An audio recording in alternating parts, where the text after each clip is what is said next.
एक वक्त था क्या तेरा और क्या मेरा वाले दौर का, जो था सबका था और जो नहीं था वो किसी का नहीं था।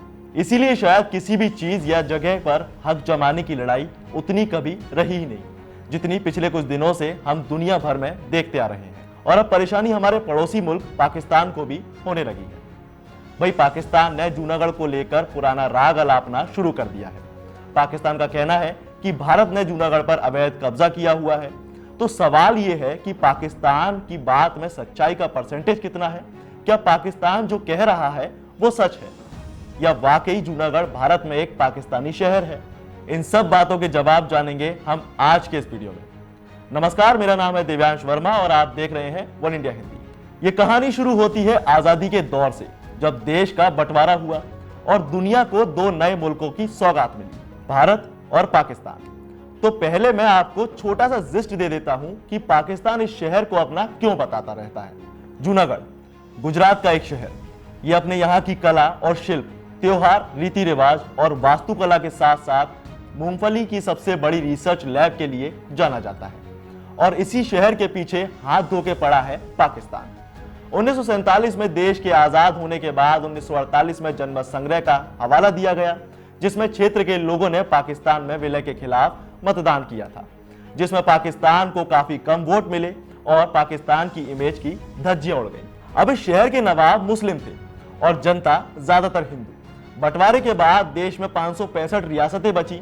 इन सभी रियासतों को भारत और पाकिस्तान में से किसी एक मुल्क में रहने का ऑप्शन दिया गया और रिजल्ट रहा कि ज्यादातर लोगों ने भारत को चुना और जूनागढ़ की रियासत जम्मू और कश्मीर और हैदराबाद के साथ राजनीतिक विवादों का केंद्र बन गई। और उस दौर में जूनागढ़ पर बाबी वंश के मोहम्मद महाबत खान तृतीय का शासन था। लेकिन 15 सितंबर 1947 को नवाब साहब ने जूनागढ़ को पाकिस्तान में मिला लिया। पर ज्योग्राफिकल एंगल से देखा जाए तो यह शहर भारत के अंदर था। असल में यह शहर काठियावाड़ी राज्य कहा जाता था। लेकिन जब नवाब साहब ने जूनागढ़ को पाकिस्तान में मिला दिया तो शहर में खूब दंगे हुए। मुंबई में जूनागढ़ की पैरेलल गवर्नमेंट अर्जी हुकूमत का गठन किया गया, जिसने राज्य के कुछ हिस्सों पर कब्जा करना शुरू कर दिया।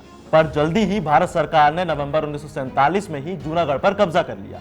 पर तब तक नवाब महाबत खान बाबी पाकिस्तान भाग चुके थे। ये नवाब वो थे जिनके पास जूनागढ़ के अलावा चौरवाड़, बेरावल, कैशोद, चौकी और सासनगिर में भी शाही महल थे। मतलब नवाब साहब की जिंदगी ऐशो आराम से भरी हुई थी। इसी के साथ महाराज को जानवरों से खूब लगाव था, खासकर कुत्तों से। और मैं आपको बता दूं कि इनके पास अलग अलग नस्ल के 2000 कुत्ते थे। नवाब साहब ने अपने पालतुओं के लिए स्पेशल कैनाल्स बनवाए हुए थे जिसमें वो रह सके और इनकी सिक्योरिटी के लिए एक गार्ड भी रखा गया था। इतना ही नहीं, जब इन जानवरों के लिए खाना बनाया जाता था तब खुद नवाब साहब उस खाने की देखरेख किया करते थे। और अगर उनका कोई कुत्ता बीमार पड़ जाता था तो उसके लिए वो हाईटेक डॉक्टर ब्रिटेन से बुलाते थे। और इंटरेस्टिंगली उन्होंने अपने कुत्ते रोशनारा की शादी ऑर्गेनाइज करवाई, जो उन्हीं के दीवान के कुत्ते बॉबी से हुई। ये शादी जूनागढ़ में करवाई गई थी, जिसके लिए पूरा जूनागढ़ रोशन किया गया। और उस वक्त इस शादी में 25,000 रुपए खर्च किए गए थे, जो आज के वक्त में लगभग 3 करोड़ रुपए के बराबर है। मतलब आप अंदाजा लगा सकते हैं कि उस वक्त ये शादी कितनी ज्यादा महंगी हुई होगी।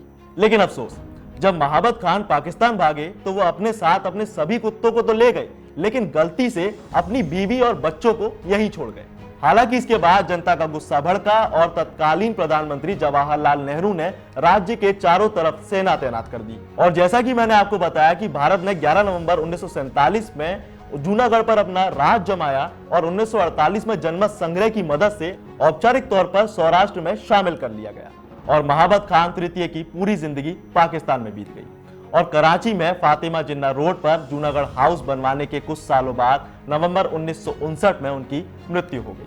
हालांकि भारत 1948 में जूनागढ़ के एक होने के बाद से अपने लोगों की इच्छा को अंतिम मानता है, लेकिन पाकिस्तान इस मुद्दे को अंतर्राष्ट्रीय मंचों पर उठाता रहता है।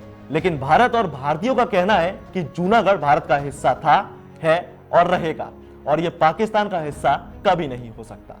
खैर, आज की कहानी में नवाब साहब की कहानी सिर्फ इतनी ही थी। आपको ये कहानी कैसी लगी हमें कमेंट सेक्शन में जरूर बताएं और ऐसी ही वीडियोस के लिए सब्सक्राइब करें वन इंडिया हिंदी।